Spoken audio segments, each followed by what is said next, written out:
So the next topic we're going to be covering is campus diversity. It's going to be starting with you, Tyler and Rosie. And if at any point you guys ever need me to repeat any questions you didn't hear, please feel free to ask. I'm happy to do so. So for the past 4 years, students have rallied for more diversity on campus.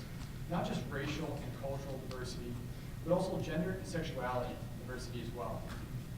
Do you feel that there's enough diversity on this campus? If so, tell me where you see it. If not, how do you plan to address this issue? So this is one place where I think that you can start by looking internally at MUSG. We had a all-male e-board this year, and now all three tickets in front of you have a woman on hopefully on the e-board. So beginning from MUSG, we view that there's not enough diversity on campus. I'd love to see a university that has what they would consider enough diversity, because I'm not really sure what that would look like. This is one part where obviously we're going to say that we support more diversity on campus, but it's going to be hard to do. This is a time where it's interacting with administrators as much as we can. The university announced a new diversity enrollment procedure that's going to be put in, a study that's going to be put into place. So there's a lot of talk right now amongst the university administration about what the forecasting for diversity is, and that's not just racial. It's different minorities, religiously, as well as sexual orientation. So we support that plan completely, and we're going to be talking to administrators. Like, there is currently only one person of color on the University Leadership Council, and that, I think, is a problem. So we're going to be talking pretty frankly with administrators, but to be honest, there aren't direct ways that we can increase the amount of diversity on campus. We definitely support everything that the university is working towards, and I think that one thing that we can actually actively push for is making sure that students have a voice with these different boards that are being set up. So making sure that we incorporate the students into that process, and then just being there and supporting what the university is doing, and making sure that it's going through as it should. Okay, thank you. So Marguerite and I aren't satisfied with the amount of diversity on campus, but particularly within MUSG. I think, as Tyler already referenced, there were 6 white males as the executive board this past year, and I think that's just absolutely shameful. We went to meetings together, and people would say, "Where are your women?" And we would say, "We don't have any." Obviously, we all sort of took note of that and picked a woman as our running mate this year, but that's not really a laughing matter, the fact that it had to be addressed at all. Marguerite and I are very passionate about inclusivity, and that's one of at the center of our platform. I think on campus at a Catholic Jesuit institution, we aspire to be held to a really high standard of inclusivity. We think no matter what background you come from, you should feel welcome at Marquette, and that you should feel that the Marquette experience is one that you can identify with.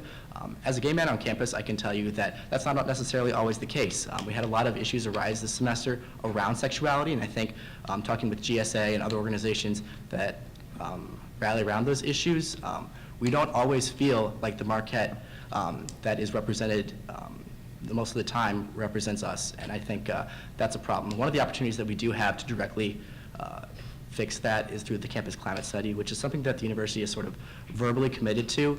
They're sort of lacking funding at this point, and they need to be prodded along, but that's the working group that I got to sit on that's going to implement a big study on campus about where the issues of diversity sit right now, and once that's implemented, we can kind of go through and figure out what to address first, who's most excluded, who is sort of at a good, decent comfort level, and what we can do about it. So. And yeah, in addition to bringing more diversity to campus, I feel that is a conversation that needs to be had with the admissions department of this university, and thankfully, or not thankfully, but there is an opening in the admissions department, so hopefully we can get student representation on that committee to fulfill that post, and we can start having active conversations with admissions about their methods. Right, thank you. Yeah, hopefully we know that diversity lacks on this campus. 2 years ago, Eric Van Boxwell actually put together a first task force, and I was one of the many people a part of that. And Colin and I want to reinstate that and really do a positive reform of that task force, because we think this conversation needs to be continued. At the last president forum, the administrative office talked about the steps that they're taking. So we applaud them for continuing their work and starting the climate study and other vast ways for this. But we definitely think one point I do want to make is we need to let students know that MUSG directly represents them. And we've heard a lot that it's not reflected. And I don't think students understand that their vote that their vote counts. So letting them know that want someone that actually represents what our student body looks like, then that you should go out and you should vote, and we should get leaders on this campus so that they don't feel that there's an all-male staff or more Caucasian versus people of color. I definitely think that within MUSG, just having direct conversations with that role, because I am, from my experience and speaking with a lot of people on this campus, also with my role being as a resident assistant in McCormick, new freshmen on this campus don't really feel that Marquette is directly, they're advertising that they're diverse, but they don't see that on campus. And I've noticed that coming on this campus, and other students notice that as well. So internally doing it in MUSG, and having conversations with administration, and I really think that diversity task force will be the positive right step as well.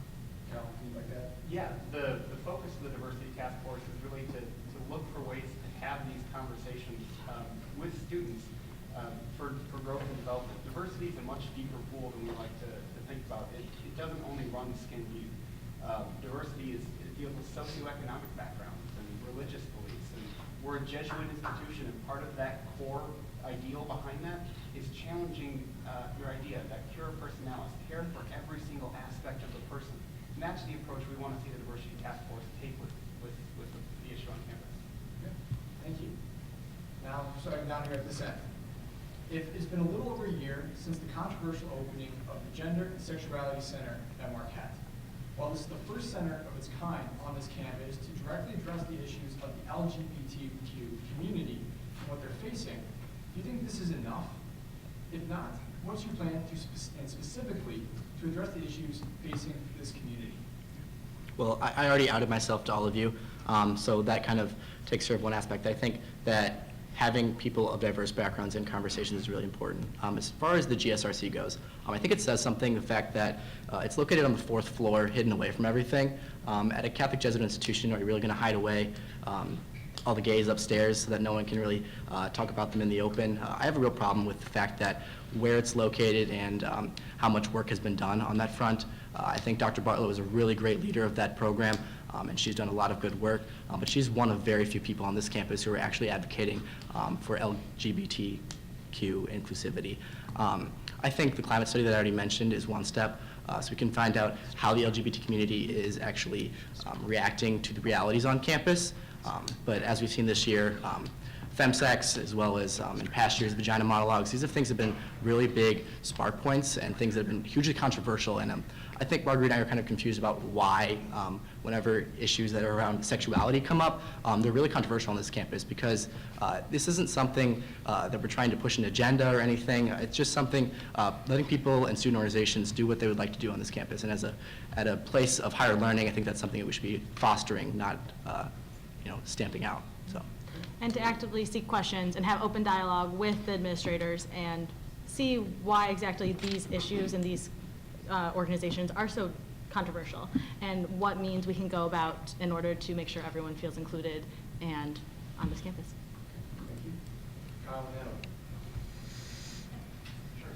So I agree. I think that when we're looking at the space layout for the university right now, under the historic core renovations, there's going to be a lot of student service centers moved over to Kaufman Hall after that's finished, and I think that the GSRC should be moved down to the 3rd or the 2nd floor of the AMU, allow for more accessibility.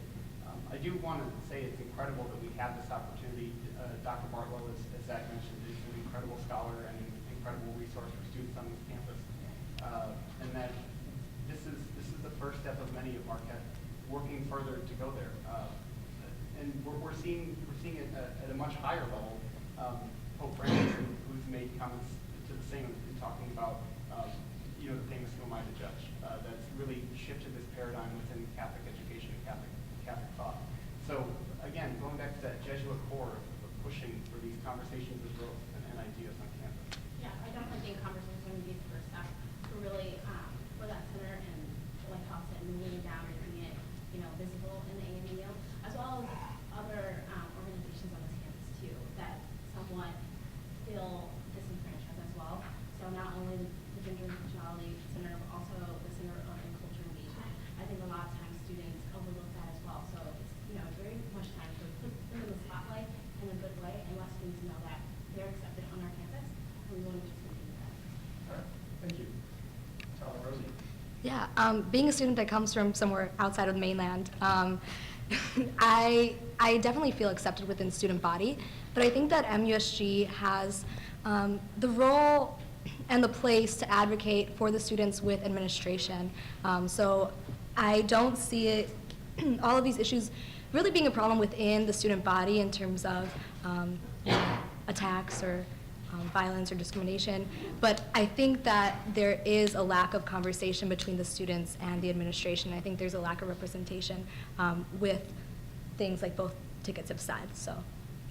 And talking about the GSRC, I mean, it's a phenomenal step that the university took to open that up on campus, and they do a lot more than just dealing with gay and lesbian rights on campus. They have had a lot of really great programming efforts throughout the past 2 semesters, and I think that's another place that MUSG can kind of complement them. So working in a partnership with the GSRC to do more programming and get people aware that this Center 1 exists and some of the efforts that they're fighting for all the students, because I think that they're one of the most student-driven centers on campus. So really working in a tighter collaboration with Dr. Bartlow upstairs would be a great step for us. Tyler and I, we really advocate for not only reaching out and understanding the problems and the frustrations of students, but making MUSG a place where people can come in and voice them. And so we look forward to changing that atmosphere a little bit. Okay, thank you. Last question regarding campus diversity, and we're going to be changing the scope of diversity away from the populace and student body and faculty, and now directing towards university curriculum.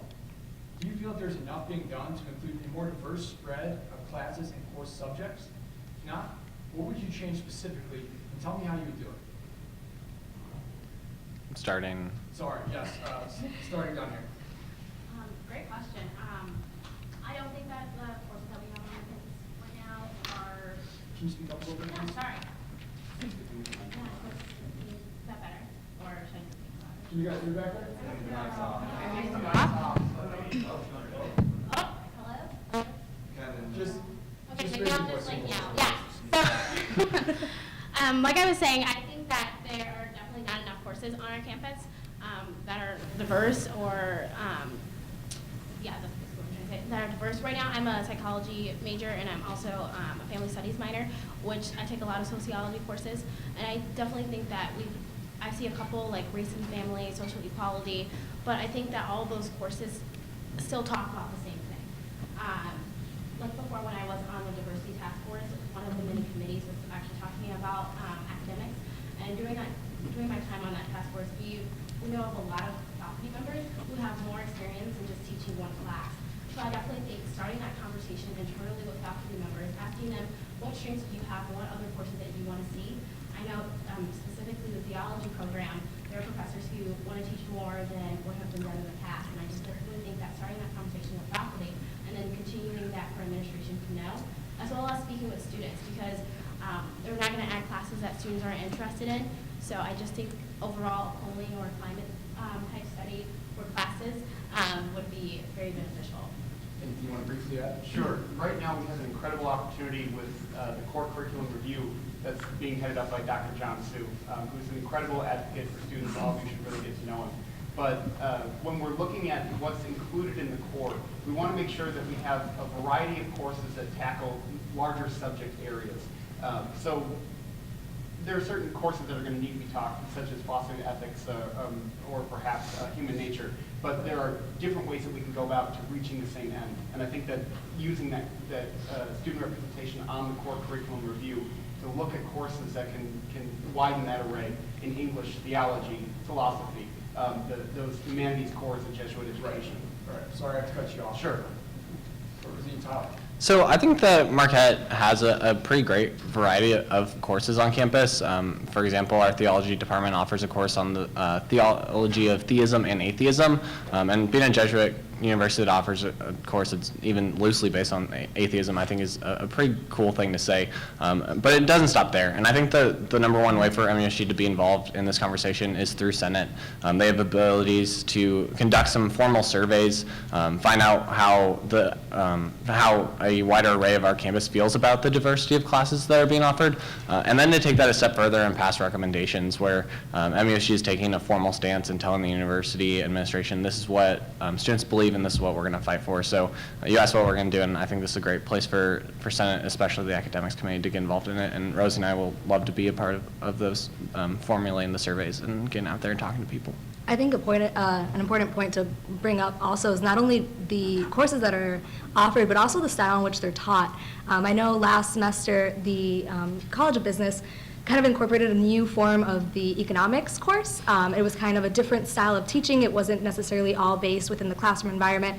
And so I think a lot of the redundancies that you see throughout, a silo, whether it's a humanities silo, is based on the textbooks that are brought into the classroom environment, the way that the classes are structured themselves. So maybe trying to see, how students feel they're being engaged in the classroom environment. Okay, thank you. Down here. Could you just repeat the question one more time? I want to make sure I have it right. Yes, and just remind you guys to speak up. It's not counting on these mics anymore. We want everyone to hear us. Changing the scope of campus diversity away from the populace and now directing it towards the university curriculum. Do you feel that enough is being done to include a more diverse spread of classes and core subjects? If not, what would you change specifically, and tell us how you do it? Great, so thank you. I'm an international affairs major, and I can tell you firsthand experience that I have difficulty fulfilling my course load because of how limited the courses are at this university. My international affairs major is is focused on primarily the interactions of different nations and figuring out how other nations function and work, and different cultures and religions and so on and so forth. And it is sad, in my opinion, that we do not have enough professors in order to fulfill all my requirements. So we would really advocate for not only diverse courses, but fulfilling that through finding diverse faculty, diversifying the faculty. Zach?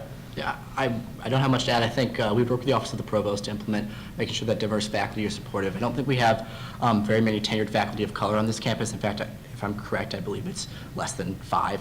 I think that's a huge problem, and we're not going to have diverse courses until we have diverse faculty.